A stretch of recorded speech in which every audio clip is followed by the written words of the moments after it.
What's Islam? That's a question many people are asking today. And nearly Islam is the topic of many discussions. Yet very often people don't really have the essence of the meaning. Even Muslims themselves are not really sure how to translate it. The word Islam is the only word not translated from the Quran when they bring it to the English language. And there's a reason for that. When we go to the Arabic dictionary, we find that it takes a series of words to represent the concept of what aslama means. Aslama is the verb for the noun Islam.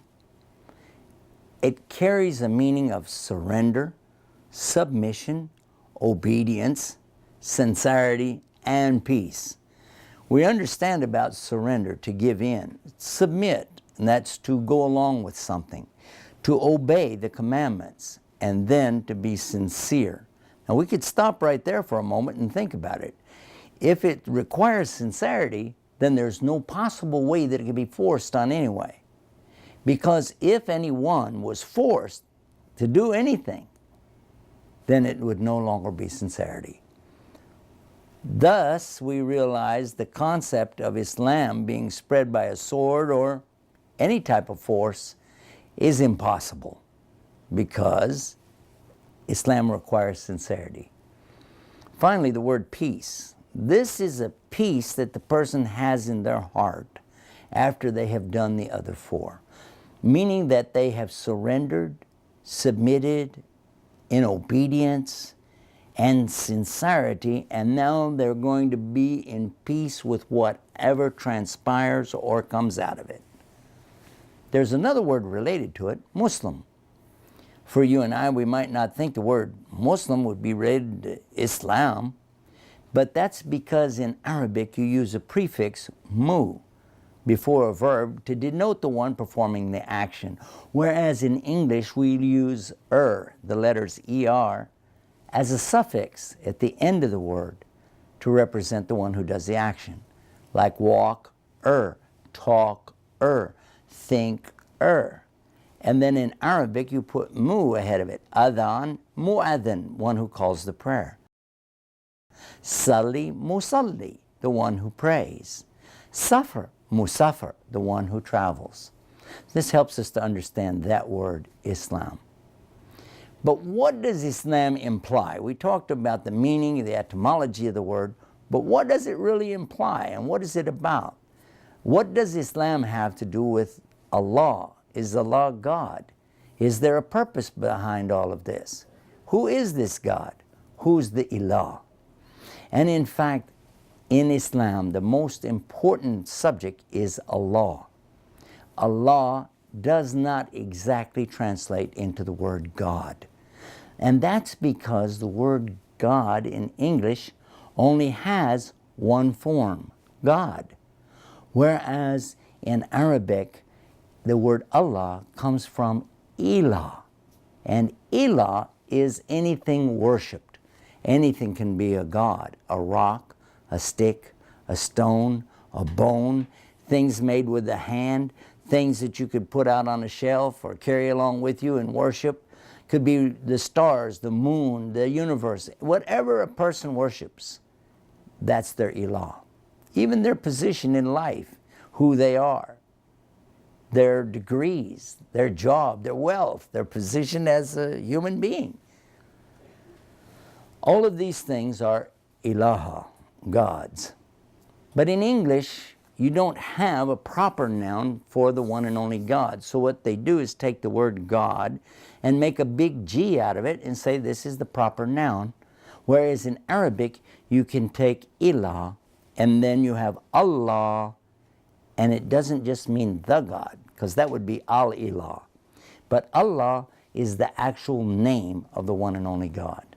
And you don't have to worry about capital letters in Arabic because there aren't any. You can hear it clearly, Allah, the one and only to be worshipped. Now, is this the God of the Arabs as Muslims? Yes. What about Arab Christians? Did you know there are Arab Christians, Arab Jews?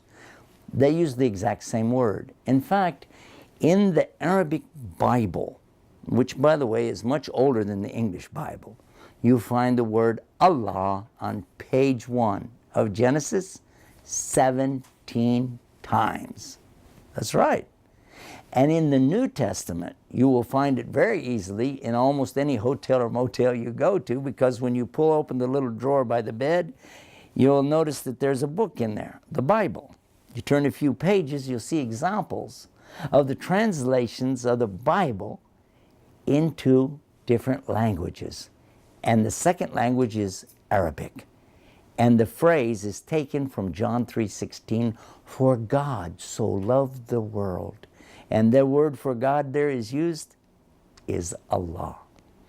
Now, what about the belief in Muhammad? Is that something that is similar to Christianity or Judaism? Well, for Christians who believe in Abraham, as Jews believe in Abraham as being the first or the progenitor of this monotheistic belief, the belief in one God, then the answer would be yes, because this is what Muhammad taught. In fact, many people don't know this, but Muhammad, peace be upon him, he is a direct descendant from Abraham. Yes, by the way of his son Ishmael. So Ishmael is well known to be the father of many of the Arabs today, and it is from him, through Abraham, Ishmael, that we find others who come all the way down to the Prophet Muhammad, peace be upon him. What about the other prophets that came by way of Isaac, from the other branch of Abraham? Well, we know Moses, don't we? And David and Solomon, and of course Jesus. And we say, peace be upon them all.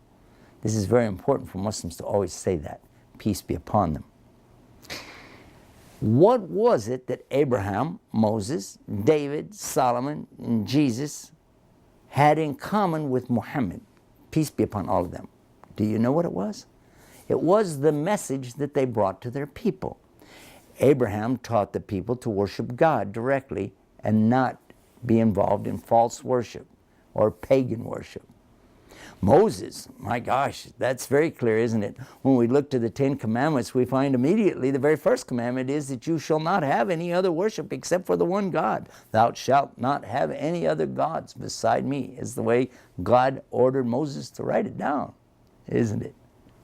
And David, with his Psalms, and Solomon, of course they were on the exact same thinking.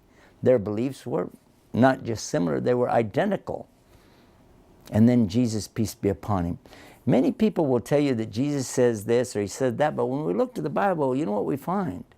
We find that it wasn't Jesus who had these different opinions and ideas, it was actually Paul. The quotes from Jesus in the gospel are so identical to the prophets before, you can't help but notice it. For instance, in Matthew 5:17, when Jesus says, think not that I came to destroy the law and the prophets. I came not to destroy, but to fulfill. And not until all things are accomplished shall a single dot or jot or iota or tittle be in any wise lessened. So we see right away that he was saying, I'm holding up the Torah, the law from before. Then when we look further into the book of Mark, we see what is the greatest of all commandments. That's in 12:29, the book of Mark. And look what it says. When somebody was asking him, what's the greatest commandment? According to the English translation I have, it said that Jesus responded, it is to know, O Israel, the Lord your God is one Lord, and you have to love him with all your heart and your mind and your strength. So obviously we know now that this message was very important, worshiping God alone without partners. And that's exactly what Muhammad, peace be upon him, was trying to do with his people at his time in Mecca, because they had strayed far away from their great ancestor Abraham. They still performed some of the rituals, but without the proper belief. They still made a circumambulation around the very place that Abraham had built, along with his son Ismail, or Ishmael in English. And do you know And this is an amazing thing when you think about it. These people were actually thinking they were doing exactly the same as their ancestors, but their ancestors had strayed so far away that all they had was the physical representation without any of the proper beliefs. Not in their worship, and certainly not the way they treated each other. These people had become alcoholics, they had become womanizers, they had become very bad in their business acumen. They were bad. We'll leave it at that. Because we want to come to something next in our subject about what's Islam. What about this book called the Quran? What is that all about?